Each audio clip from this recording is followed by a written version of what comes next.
This episode is brought to you by Sheeta and Nikki. from Real Conversations with Sheeta and Nikki podcast. Creating quality episodes takes plenty of time, energy, and can be quite costly. If you have gained value in our podcast and would like to support us, please consider being a subscriber to our show. By becoming a monthly subscriber, you will have access to all episodes, exclusive content, giveaways, and podcast merchandise. You will even have an opportunity to be shouted out on an upcoming episode. We have goals for our podcast, and to help us achieve those goals, sign up to be a monthly subscriber by clicking the link in our bio and click on the subscribe to our podcast link. Now let's get into today's episode. Hi, everybody. My name is Phil. I go by the Blur Explorer on Instagram, and you're listening to the Real Conversations with Sheeta and Nikki. And today, I am today's featured guest. Now let's get into it.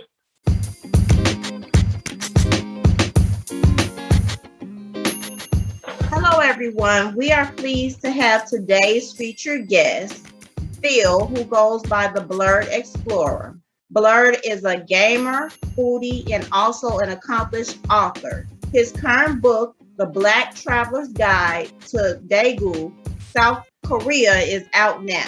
Blurred is featured on our show today to discuss the importance of Black travel and help us address any questions and concerns individuals may have about traveling abroad.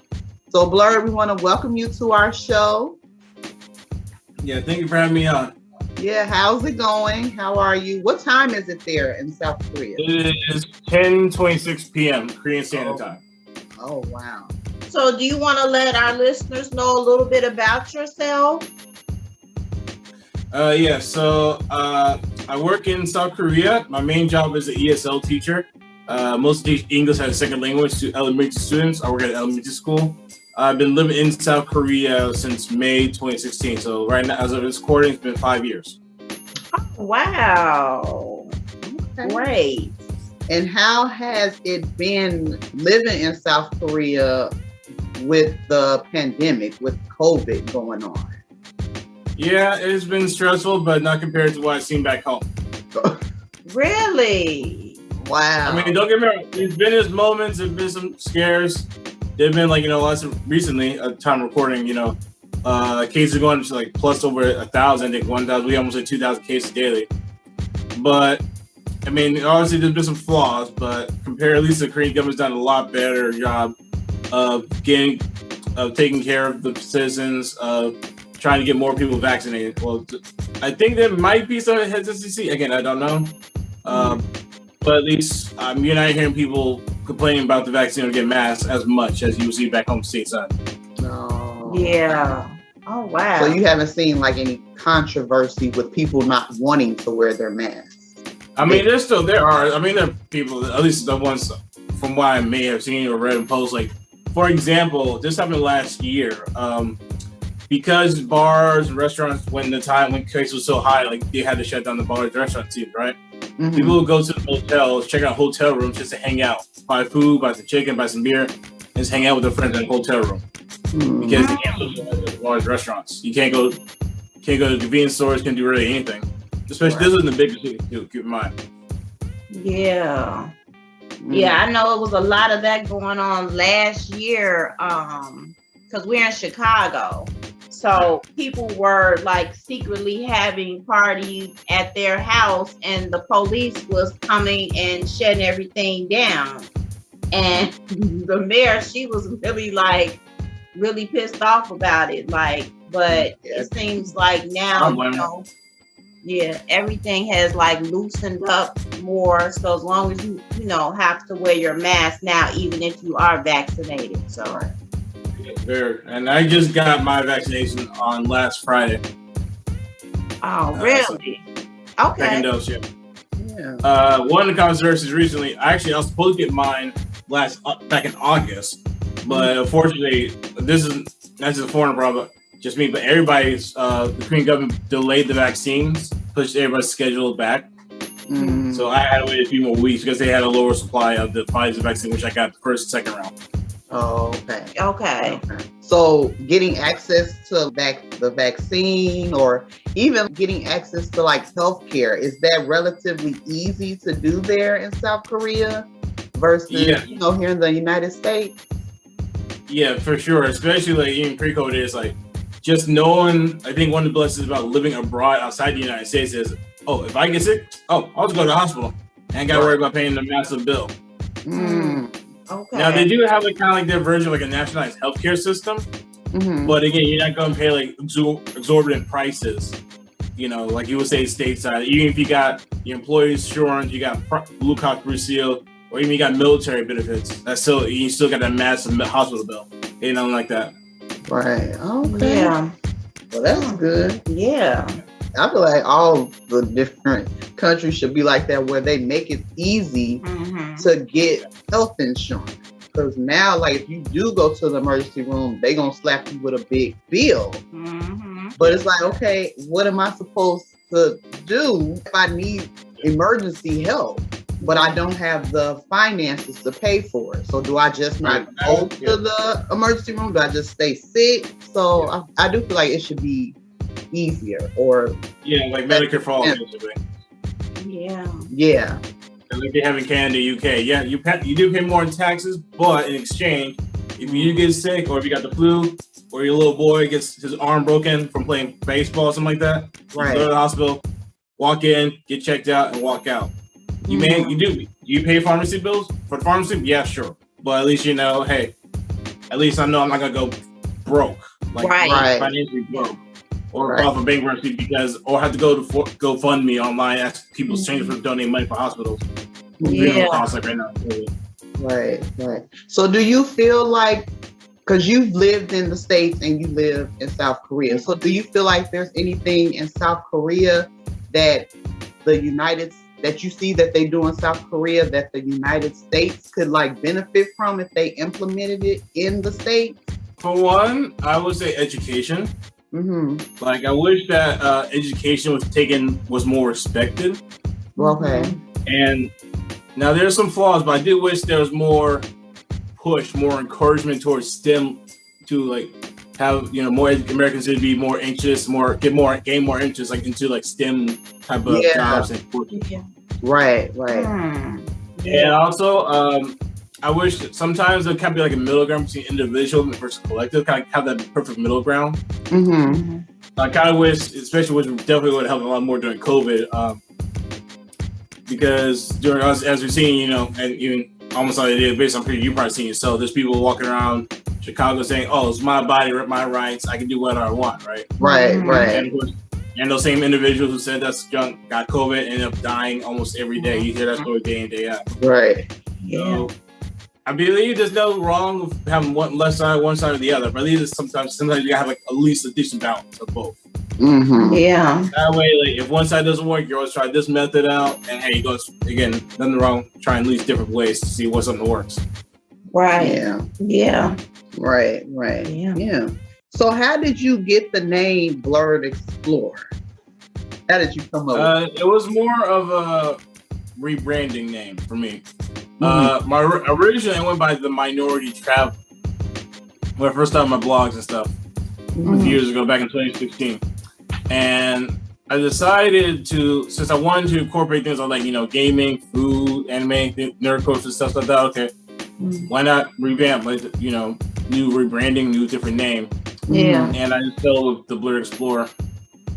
Okay. Now, as far as you living in South Korea, why did you choose there versus any other country that you could have went to, live in? In terms of, first, this is like my first post-college job, I could say, so that's why I chose here. And even pre-COVID, like South Korea was already well known in terms of like teaching English abroad. Now I have thought about Japan or maybe China, but I feel like South Korea is a perfect starting ground before, because it kind of gives you a good way to test the waters. It's already been well established. Everybody knows about South Korea is known for that, doing English teaching jobs and stuff. So I felt it was the right place to start. Yeah, that's great.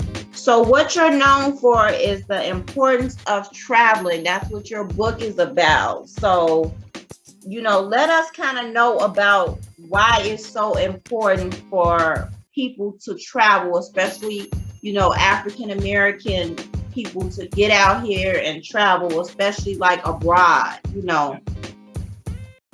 I think for one, it educates you, like enlightens you to realize that maybe the way I grew up is not the best way of life. Because how there's so many Americans across the country like who would never let their city or their state or region or the country at all. Right, that's true. And some of them are just proud of that fact too. It's like, wait, why are you so proud of staying in the same town, small town for the rest of your life? Like, right. Again, there's nothing wrong with having your hometown pride, but why not go live somewhere else for a while? And for African Americans, at least, I want to show African Americans, especially younger generations, that you don't have to stay in the same place for the rest of your life. You can go out and see other places. Yeah. It educate you far more, and you explore to realize, hey, because at least for me, when I travel, it's like it showed me, especially living abroad in another country, showed me that I don't have to stay in South Carolina for the rest of my life. I can go wherever I want to, literally. Yeah.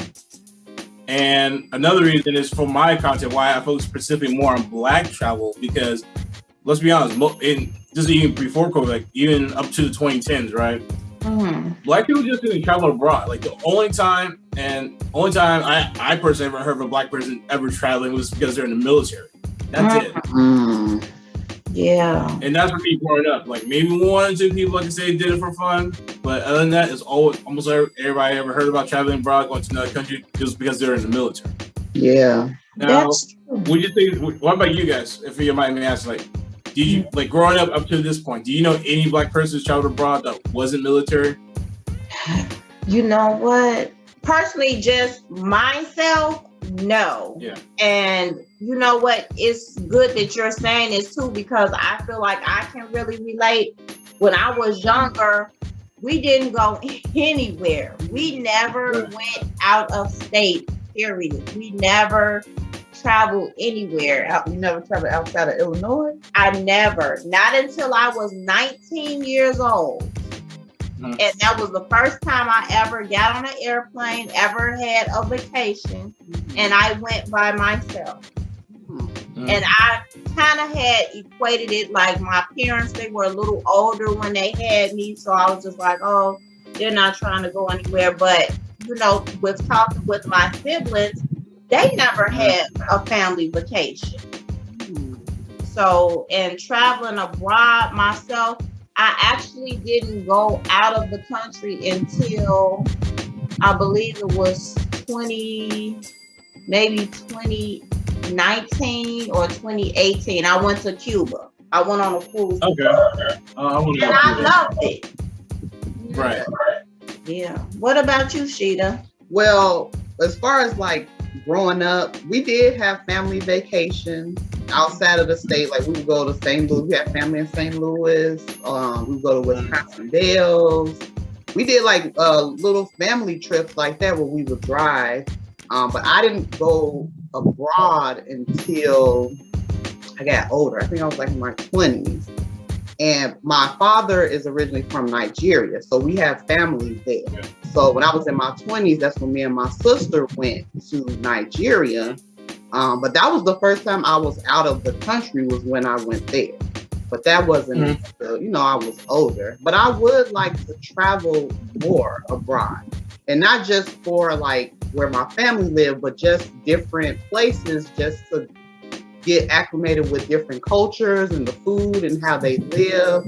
But yeah, I do. I think it's important for people to really learn about different cultures, because like you said, you have more opportunities than just, living in that one city, living on that one block. It's so much else that's out there that you can explore and learn about. Right. And I think one thing for me in terms of education is like, it's showed me that I've seen real poverty. Like when I went to the Philippines, like I want to walk around and stuff like, this is real poverty. Like I get like, this small, rural areas who are poverty stricken, right? Especially in the hood and projects, right? But compared to what I've seen and other people told me about, like what they got in the Philippines, what black people did with the through red line and whatnot. Yeah, we had some like racism discrimination, but compared to what other people got, like you probably see yourself when you're in Nigeria, right? Like people in the projects, we kind of got it made. Like we have more opportunities to grow and to get out and try to improve our lives versus somebody who grew up in like real poverty, like real poor, like look small house, maybe a small shack, barely eating food. And I think that's one of the things that really it's showing me that wow, like yes, America has its BS moments, but again, I'm from Western country. I have more opportunities, more privileges than most people could dream of. Yeah. But unfortunately, like you just don't realize it until you've seen real poverty. Like yeah. Wow. Yeah, I mean, because I know it's a lot of people from different countries. They want to come to the United States for education, because the education that or the options they have for education in the country they're in is limited. Right. That's why you probably see more Africans, Jamaicans, Caribbean folk when they come here to study. They ain't playing. Like you'll see them playing. You see them working. If they're not working, they're gonna always study because they're trying to get that STEM career, because they're trying to do stuff. Yeah. Because they mean like because like there's also one of those issues that we have as Western people. Like we have real privilege, so we're so privileged. Like we always complain and struggle about stuff. Like whereas again, people from Africa or Caribbean is like, nah, I'm trying to do stuff. I'm trying to build something. Like, I did. Yes, true. I came from nothing, but I'm trying to become something. Right. And I'm not taking this opportunity to play these games. Whereas I'm sure my family, people I know, you probably know yourself, like we just mess around. We like to have fun. Yeah, we like to have fun, but we take that fun too much. We're not trying to build stuff. Yeah. And so unfortunately, in exchange, African Americans, we're kind of salty towards Africans and the Caribbean folk because they actually did something. Yeah. So what decided to make you write a book on Black travel? You could have just stuck with the blog or, continue to be on Instagram. What really made you step out there to be like, I want to write a book about this, but not just one book, but you've done 2 books as well. So. Well, it's because I see a niche. Like the reason I tailor more to African Black travel experience is really because it was a small niche, because no one's really doing it. Like when you look in the travel space, like in terms of YouTubers, TikTok, Instagram, ads, most of them usually come from a white perspective, right? And don't get me wrong, there are great content creators there, and some of them I follow too myself. But when it comes to travel, the darker you are, you're gonna have more issues, more struggles. Like for example, like I'm in East Asia, so of course, when I travel around, it's no secret. Like now, I said it's been both, all foreigners get stared at. But the darker you are, the more looks you're gonna get. And I figured, and last year, actually, I was at work, my previous job. I've been struggling thinking for a while, like, what can I do to make some money on the side, right? And I was listening to this, I guess, like one of those webinar series about how to make money on the side, right? And I thought, okay, what's something that nobody's really done before that I could try to start doing? And I thought about it. No one's really made a travel guide, like a quote unquote travel green book, I guess you could say. Oh, okay. In the international space. And yeah, there's like, travel. I've seen 1-2 books, solo Black women, solo Black men. And again, those are good. But I figure, okay, why don't I journalize to try to get everyone to make it fit for everybody? Yeah. And so when I guess you could say I was kind of like put on leave during the summer of 2020, I decided to go ahead and start writing the first book. And that's why I wrote about the city of Incheon where I was living at the time. Okay. And then, so I sent some, sample drafts out to some friends and family members to see if there's potential interest in this. And a lot of people enjoyed it. And so I said, okay, let's keep going. And I haven't stopped since. And so I put out the first book. A few months later, I started book 2, which was Daegu. But I had to be very, very careful because it was far away, for one. And 2, I also had to be careful because at times the case numbers were too high to travel safely. So what are some good points that you want our listeners to know in your book? One, that as foreigners, you will get stared at, especially as Black people. And especially you got like any unique Black hairstyles like dreads, cornrows, afros. That's gonna make it sound even harder. Again, and I want people to know that it's just out of curiosity because it's not every day that some Koreans just don't. Well, in general, Koreans don't talk to, like, they don't communicate with foreigners unless they have to, unless they're working with them, or they're trying to, try to clout chase because they're trying to, brag to their friends like, oh, I know how to speak English, type of thing. Yeah. They just kind of, the Koreans tend to only stick to their own people that they know. That's just the culture. Two, I also talk about in the book, if you saw, like, I talked about the famous Daegu Chimney Festival. It's like a fried chicken and beer festival. Okay, great. And also for Daegu particularly, what I did this time, I also put like a little Q&A section, which includes other Black people that I met, that I reached out to in Korea, who lived in Korea or have left Korea, and they kind of give their experience of what it's like to be a Black person in Korea. Wow, okay. That's great. Okay, so how has it been for you living in South Korea and like integrating in that community? Like, have you been able to like build friendships or relationships with other people in South Korea? Yes, doing like various activities. One thing to know, if you're ever going to live abroad, find something to keep you occupied. Like, there's definitely groups, like there's a board game groups. I did Ultimate Frisbee. That was pre-COVID days, of course. This is a Ultimate Frisbee League. I did a couple seasons of that, which kind of got me out of the country, met some people, did some fun stuff. Okay. And of course, I do like video game tournaments like Super Smash Brothers, which is a very popular fighting game. So I'm part of that scene too in Korea. And now, of course, it is pretty hard to go out and socialize because case numbers and whatnot. But I would say just finding something to keep you do. Like, there's always a group out there for a certain activity. Like, if you're hiking, there's plenty of hiking groups in Korea you can probably reach out to. If you're doing the soccer club, rec soccer, somebody's playing. You gotta, look around, depending on the city too, of course. So, are there any tips or insight that you would give someone that may be afraid to travel abroad, but they really want to? Anything that will help encourage them to take that step and travel abroad? Oh yeah, sure, very. First tip: travel where you want to go to. So if you're traveling, everyone's travel experiences is going to be different, almost always. Everyone's going to be, even if you, like, say, for example, you miss Sheeta and Nikki, you both go to France. Sheeta may like France, but Nikki may not like France. So everybody's going to be different. Let's be clear. Two, always prepare. Make sure you have money ready to go. Like, make sure you have at least that emergency flight money in case you need to fly back out immediately. Three, remember, again, travel, like I said before, traveling is your own vacation, your own story. Do where you want to go to.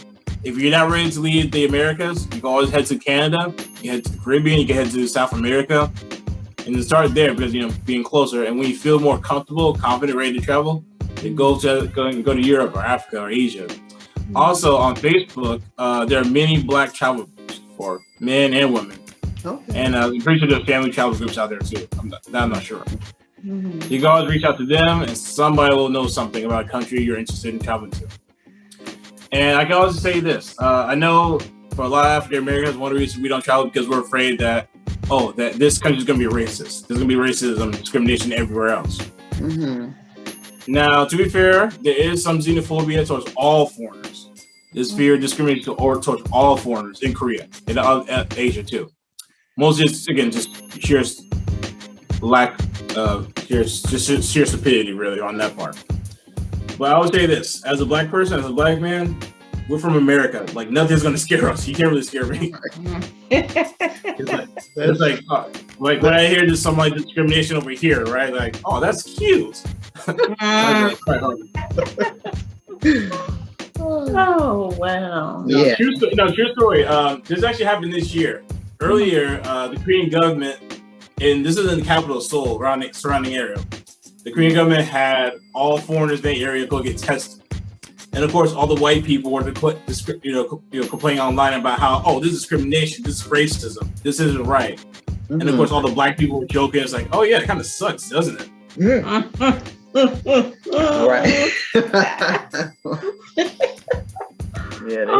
Yeah, they got a glimpse of what we go through. Exactly. It's like, oh yeah, it really sucks, doesn't it? I can't imagine how it happens on a regular.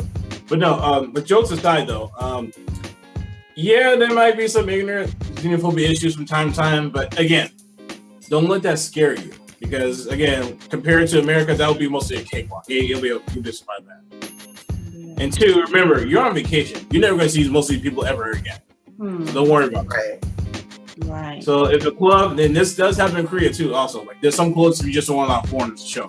Close the bar to want to allow foreigners at all. This is even before COVID. Again, I was don't worry about it. I was like, okay, fine, I'll just go somewhere else. Plenty of other places that'll let me in. Yeah. Right, because you wouldn't want to spend your money there anyway. Like, exactly. You get your money like great anyway. Right. Okay. Exactly. One thing in Korea, you definitely, if you ever feel that you've been discriminated against or whatnot, please do not bring out your phone and start recording and go online, because defamation laws are very serious here in Korea. Like, you can get sued for that. Really? So you said that if something does happen, like discrimination happens there in South Korea, you said do not bring out your phone and record it? Do not bring your phone and start recording, like, how we do in America. Well, I see in America, right? Yeah. Right. Don't do that over here, because Koreans have done this to Koreans themselves. Like, be careful what you say, again, because while you're in Korea, because again, remember, different house, different rules. So just all remember that big rule of traveling. Different house, different rules. What happens at your house is fine, but when you go to their house, totally different rules, set of rules. Gotta respect it, even if you don't like it. Wow. And again, you gotta be careful what you say, like, because even if it's true, like, say if you talk bad, like, just for example, like in America, how if you're gonna leave a bad review for a company that you work for because it was terrible, you had a terrible service, you're just right about that. Now, if you try to pull that same thing in Korea, somebody will get salty about it, and they can actually sue you for that, for defamation. And that has happened to Koreans against Koreans. Oh, wow. So you have to be careful about that. And also, one thing to know is not just in Korea, but in travel in general, never ever try to get in a fight with a local. Never get in a fight with a local, ever. Even if it's their fault, just walk away. What? Just walk away, because most often than not, even if it's their fault, most often than not, police are going to side with the local almost 9 times out of 10, even if there's witnesses, especially in Korea too. Like I put a list of things you can and cannot do in Korea in both books, but definitely one note, never get in a fight altercation with a Korean, because most often than not, you will lose. Even if there's witnesses, people who can prove, because most of the laws are designed to protect Korean men, let's be honest. You mean like a physical fight with someone? Yeah, like even if he starts it, like, don't try to get an altercation with Korean. Like, you will lose. Because you said a lot of the laws there are to protect the South Korean men. Well, supposed to protect South Koreans in general, but again, most of the laws, unfortunately, Korea's pretty misogynistic, especially to the Korean women. So, unfortunately, even if it's the Korean man's fault, like, there's so many stories about foreigners, like a Korean, like, crashing the car into a foreigner, right? Like, causing a crash between Korean and foreigners with cars, right? Sometimes the foreigner or Korean trying to start a fight with a foreigner, the Korean most often almost always wins a lot of the times, even if it's the Korean's fault.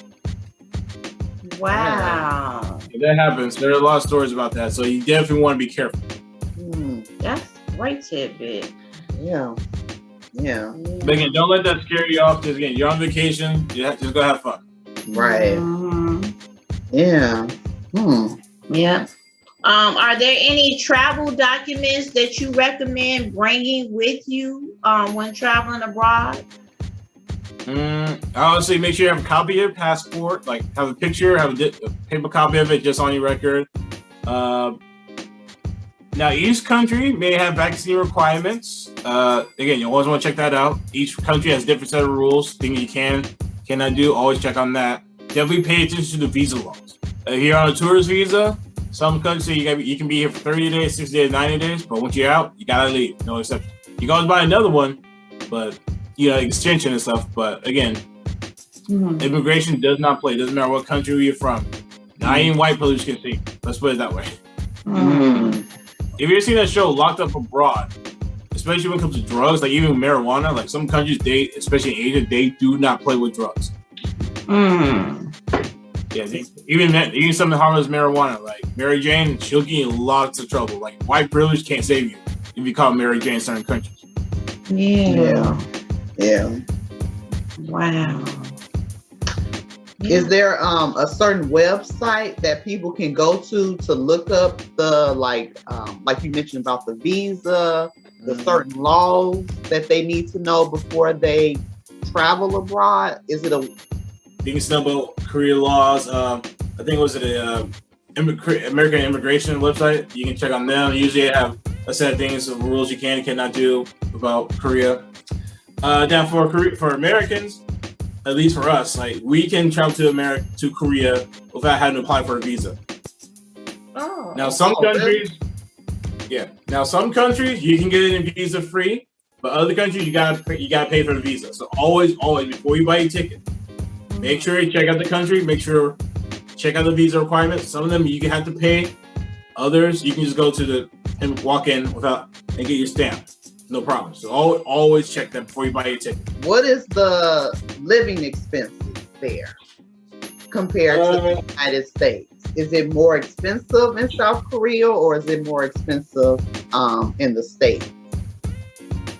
It's definitely cheap for Americans. It's a little bit cheaper. Depending on what city you live in, of course. Seoul, the capital, that's going to be the most expensive city you live in South Korea. So you definitely want to research on that. Now, of course, for trying to live in Korea, without certain visas, it's kind of hard to do so. Okay. Because they already have that many visas available for people, like unless you're a student, you're on a student visa, foreign exchange student visa, ESL teacher visa like me, or your spousal visa, maybe you're a Korean citizen. What else? Or certain jobs, like technical experience type jobs, like engineers, stuff like that. Again, each country has different rules, regulations, what visa you can and cannot apply for. So you always want to check on that. Yeah. So if you're talking about trying to retire to Korea, I think you have to have a certain amount to pay for the visa. Again, you gotta want to check that. Okay, so everything is really based on the city that you live in South Korea. It does. It does. It can. Where I'm at, I'm in the countryside right now, so everything's a lot cheaper. Okay. So, yeah, they do have agriculture. So most of the stuff is homegrown, like cabbage, especially for kimchi. Red, cabbage. So that's pretty homegrown. Pretty much, if you see a plot of land, like even in the cities, right, there's always a plot of land where people like grow vegetables. So, what's your future plans for your travel blog? For me, I want to make another book, travel guide. So I'm actually going to work on the country of South Korea. Okay. I was decided. I already had the initial draft working, like place I want to go visit and stuff, but I put it on pause because I want to make sure I get fully vaccinated first. I had to make sure the case numbers go down first. Safety gotta be safe. Can't go and do research while being sick. Right. And and of course, safety first. Safety first is a big priority for me. Yeah. And I'm hoping once it's safe to fully travel, I want to maybe go to other countries, right? Travel guides for those cities or countries too in the future. Okay, what other countries are you possibly thinking about? Right now, I think I'm aiming towards Taiwan. Okay. Taiwan. Okay. All right. Okay, great. So, do you want to let our listeners know how they can, reach out to you if they have any questions, concerns, how they can buy your book, your social media handles? Yeah, sure. Both books, the Black Traveler's Guide to Incheon. Incheon is INCHEON. And the Black Traveler's Guide to Daegu, DAEGU. You can find them on Amazon right now. The ebook formats only. You can follow me on Instagram at The Blurred Explorer. If you ever got questions, you can hit me up there on Instagram. You can follow my stories. Also, I just started doing TikTok videos, so you want to check those out too. What's your TikTok name? TikTok name, same name, at the Blue Explorer. Okay.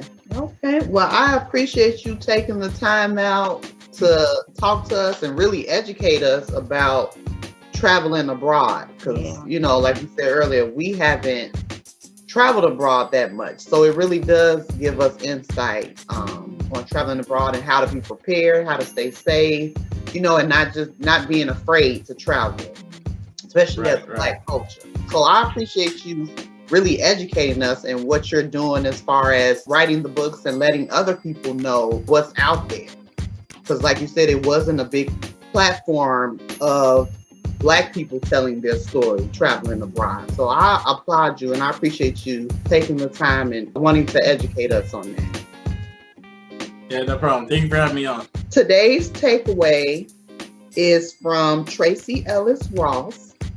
And the quote is, "I need to see my own beauty and to continue to be reminded that I am enough, that I am worthy of love without effort, that I am beautiful, that the texture of my hair and the shape of my curves, the size of my lips, the color of my skin, and the feelings that I have are all worthy and okay." And that is from Tracy Ellis Ross. Yes, I really like that. Yes. Yeah. So we want to thank Blurred the Explorer for coming on today's episode. We really appreciate him. Learned so much about traveling abroad. We want to thank you, our listeners, just for supporting us, whether you're liking, commenting, sharing, all those good things. We really appreciate each and every one of you. We want to thank all of our subscribers that have come onto our YouTube channel. Make sure you check that out. Real Conversations with Sheeta and Nikki podcast. Also follow us on Facebook at Real Conversations with Sheeta and Nikki. IG is Real Conversations 21, and also TikTok. TikTok. So that's Sheeta and Nikki. Today we would like to shout out a small business. So Sheeta, you want to let them know what that is? Yes. So the small business that we're shouting out today is Miss Chantel Wilson. Her IG is CC Consultants. So check her out on Instagram. She does credit repair, helping you boost your credit, how to save money for any future endeavors. So definitely check her out on Instagram if y'all need any advice with credit repair. And also, just to let you know, as a bonus too, when you do subscribe to our YouTube channel, you will be able to access our episodes 2 days before they drop on Spotify, iHeart, Anchor, however you may be listening to it. So make sure you hit that subscribe button on YouTube. And if you want to be featured on one of our next coming episodes, or if you have questions or just want to let us know any type of content that you want to talk to us about, you can DM us on IG, which I said was Real Conversations 21, or you can either email us, which is realconversations21@gmail.com. All right, y'all. I hope you all have gained some value today, because I know I have. Did you, Nikki? I sure did. Yeah. So we hope you all have gained some value. And until next time on Real Conversations with Sheeta and Nikki. Peace out.